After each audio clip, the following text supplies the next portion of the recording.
we never planned this stuff. It just all kind of flows out. Yeah, that worked out really well. What we say to each other cannot be divisive. Gosh, I just think that when we get so focused on walking the line and just miss so much of God's creativity. We only created the Odd Show to have this conversation. Right. We're gonna say some bad things about stuff. If you're Not bad things like, if you're a huge Toby Mac turn fan, it off now. For people who are struggling with why would a God of the universe care about me individually, you are his favorite. You know what I mean? Absolutely. And that, ladies and gentlemen, is The Odd Show.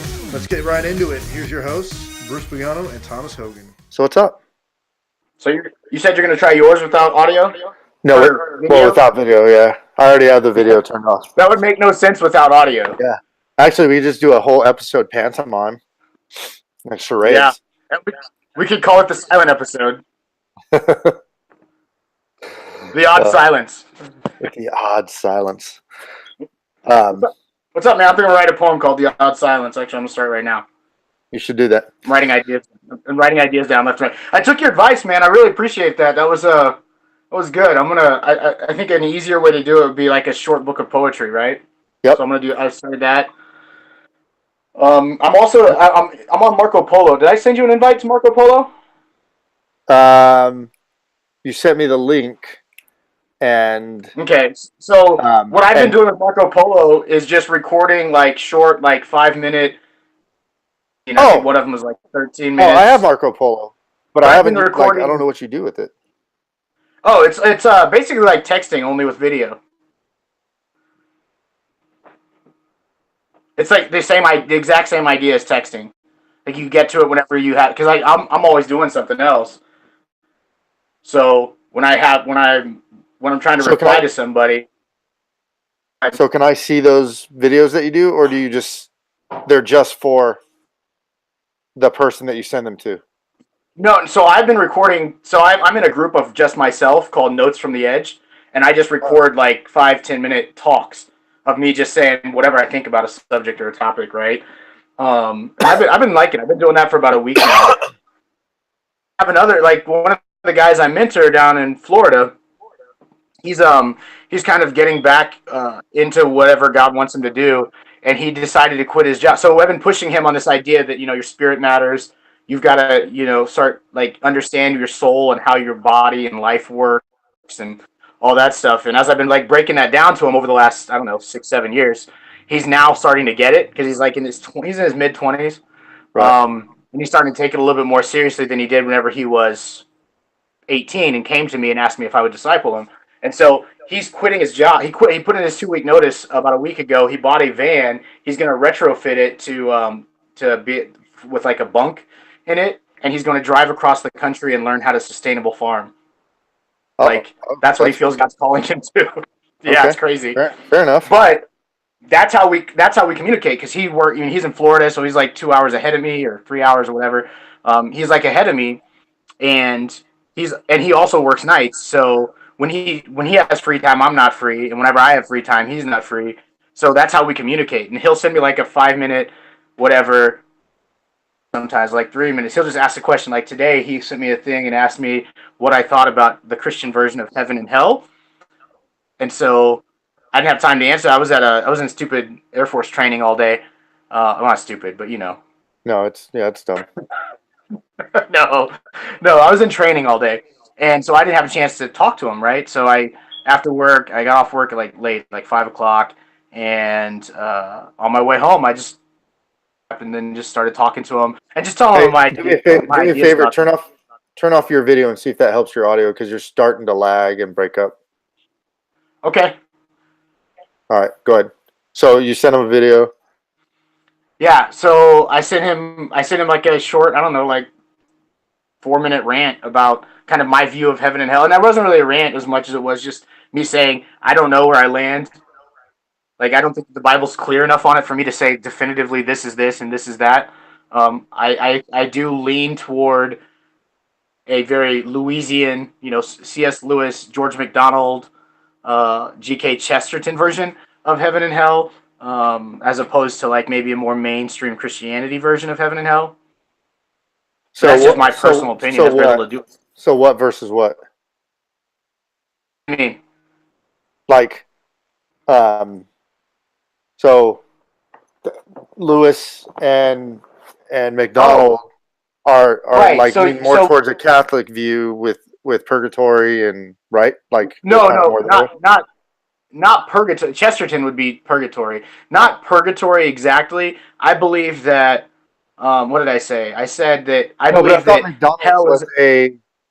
I thought McDonald was a purgatory type guy because that was the whole point of the Great Divorce, was a kind of homage to McDonald in the sense that there's this place where you can become purified as you make your way to the mountain that is heaven. Right. So I believe that that's in this life. I agree with that, except for I believe it's in this life. Right. It's called I don't think it's like sanctification, right? I don't think that there's an escalation in the afterlife. I think the escalation is it. So what I told him was I believe that hell is a state of existence and that heaven is a place that exists. As opposed to somebody who might think that hell is a place to exist and heaven is a place to exist. Right. So or a place more and more, I like just based off like so. William Paul Young, the dude that wrote The Shack. I Yeah. wish I could remember exactly what he said in an interview that I just listened to, but he had a really good thing to say about hell. I can't remember exactly what it was, but I'm kind of falling on I think because the Bible says that hell was created for the devil and his demons. I think that it is a created place, but as far as we're concerned,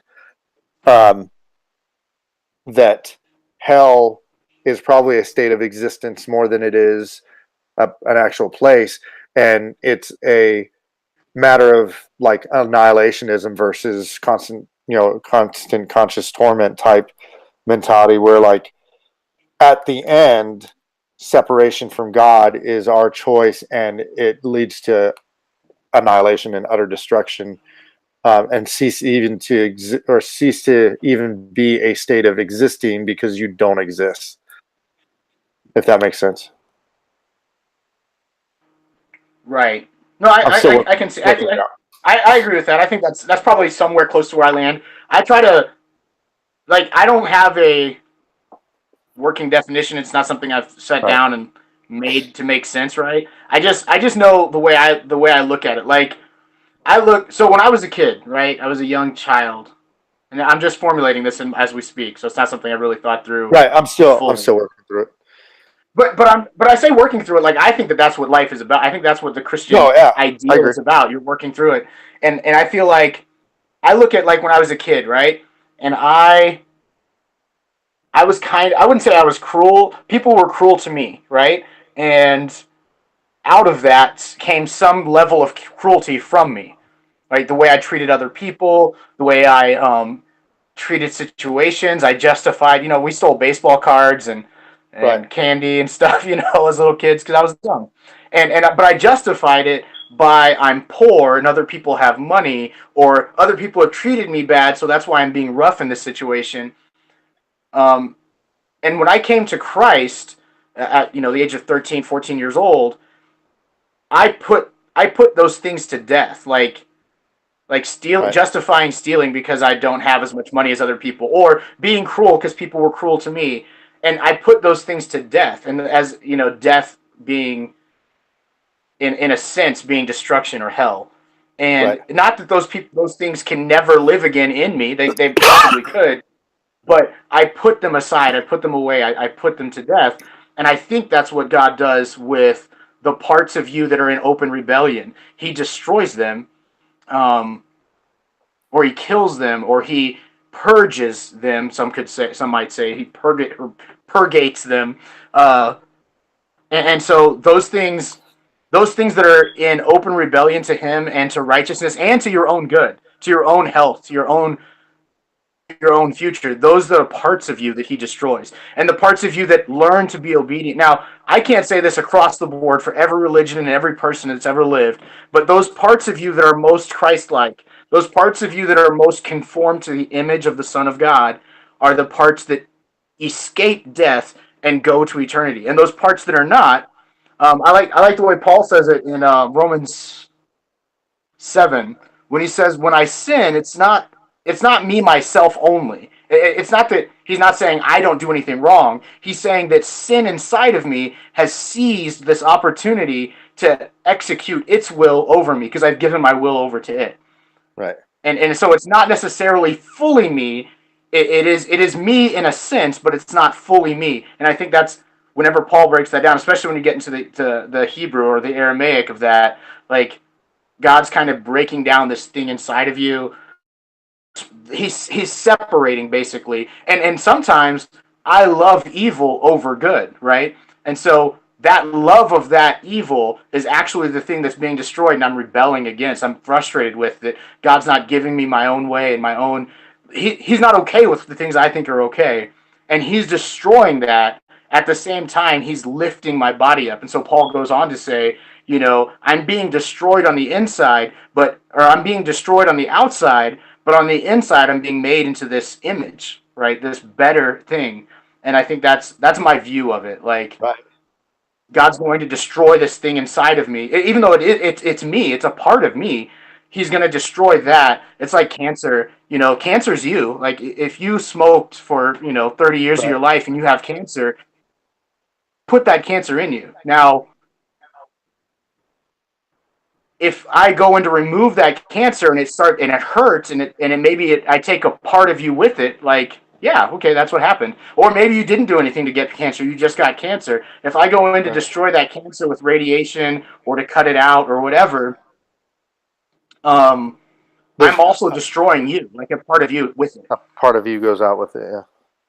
So that's kind of how anyway, I didn't even get that deep into it. I just kind of, I told him, hey, if you want to know how I feel about it, it might help to begin reading The Great Divorce. That's I lean towards the story side of it because I don't have Words. I have a functional definition. I don't have I don't have a like well thought out theology of it. All right. A doctrinal stance or a doctrine. Right. I do not have a doctrinal stance. I think that if you believe in hell wholly as a place, I can see your reasoning for that, and I'm not against you. I would say that's probably where I started, because I went to a church that taught that. That was very adamant about that, and I agree, I would say I mentally agreed with it, and so I affirmed it as part of my faith. And then as I get older, and especially as I get older, and I meet more people, and I see the versions of Christianity that exist, I see the value in nuance and kind of it's not as clear as people want it to be. Right. And I think it's something, I'm against hell. Yeah. Actually, and more I agree with the mentality. Like, as Christians, we should all hope that universalism's true, knowing that it's likely not, but hoping that it is. Yeah. I think that's the best version of wishful thinking. Is one that says, you know what, that Christ is going to reconcile all things to himself, and then present it to God, like it says in Hebrews, or present all things and himself to God. Right. But I don't. So just because I think that doesn't mean that's true. Right, and that also doesn't mean that there's not evidence to the contrary of that. I mean, there's tons of textual evidence that says no, it's not true. You can hope and hope and hope. I mean, God desires that all should be saved, right? For sure. So God's desire, though, it's funny because the Bible, you get into these talks with different people, like different versions of faith or different non-faith people or atheist people, and they get kind of hung up on this idea of free will. The Bible does not teach free will. It teaches God's will. Right. The Bible gives room for free will. Right. But it doesn't teach it. There's not a doctrine of free will. That's an afterthought of following the tracks where they lead, right? Like, right. I follow these clues and they lead me. But it'll take Sherlock Holmes. I mean, these clues lead me to a conclusion, but the conclusion isn't outright. I think that the conclusion that free will is God's purpose or God's intent is not. That's a presupposition. That's somebody I thought that. And I made it true because of what, that's not necessarily true. That's something I think is true or I want to be true, but it's not necessarily true. Right. And then I see instances where God completely interrupts free will. Right. No, totally. But I mean, like, that's likely. I mean, everything about God is dualistic. Like, you know what I'm saying? Like, you see the grace and mercy of God, but then you also see justice and wrath. You know what I'm saying? Like it exists Right. in itself together. But I mean, like, even his desire, like, I think, like, the text can give a clear path to the fact that his desires are not always met, but his will, like his ultimate will always be seen true. Does that make sense? Yeah, I think that we get it confused because we believe somehow. I think it's because of just the mindset or the frame of our own conscience. We believe reality is about us, and when we kind of figure out that reality is not about us, and we've got to figure out what reality is about. And Christians, or at least I would say Bible believing or Christocentric Christians, believe that the universe is about Jesus, that all of creation is about this expression of God in the Son. And once you kind of get to that, you kind of, the free will thing is not even on the table, really. It doesn't matter. It's not my will, it's his will. And that's all of reality. Now, if you're apart from that, if you're outside of Christ or apart from Christ, and you've separated yourself, purposefully separated yourself from a perspective where Christ is the center of all things, he's the reason that, he's the nucleus, he's the reason that protons and electrons act that way. Like, once you get outside of that, I think it's nihilistic no matter which direction you go, that you are the center of your reality, or nothing is the center of your reality. I think that's and then people come up with fancy ways to say that, like, well, no, whatever causes the greatest good for the greatest amount of people, that's what we should be striving for. But really, that's putting people still, like, your feelings and how you view the universe at the center of reality. Yeah, and that still makes you the judge, right? Like, that's still your right. view. It's a sneaky way of saying I'm the most important thing. Right. I mean, like, because you might see 100,000 people that benefit from this, but you don't see on the other side of the earth the 1.5 million people that don't benefit from it. Right. I actually had a student today tell me he was involved in and this is like, I wanted to be like, man, this is indicative of like this is a picture of how we treat our world and culture, right? And especially religion. He got in a fight. He hit a kid that was just taunting him. Like, the kid turned to him after he broke his spoon or something, was like, yeah, oh, I'm really scared. So the kid punched him in the chest and then punched him in the shoulder. And then the kid got up and, like, shoulder checked him as he was walking away. And then he ran up and punched him in the head. And I brought the kid in, and he gave his side of the story. He was like, he hit me, so I hit him back. And I was like, hey, he didn't hit you, man. And he was just like, yeah, I did. I was like, I have it on camera. I just watched it. This is what happened. I told him what happened. I was like, do you want to see the camera? Do you want to see the video footage? And he was like, no. And I was like, what are you talking about? Come and watch this footage. I'll show you what happened. And he was like, no, I don't want to see it. And I was like, why do you not want to see the camera footage? And he said, because I want to believe what I believe. And I was like, yeah. What? Did you just say I want to believe what I believe? And he was like, yeah. And I was like, even if it's wrong, he's like, I don't care. I was like, okay. And it's on all sides, man. I think Christians do the same thing.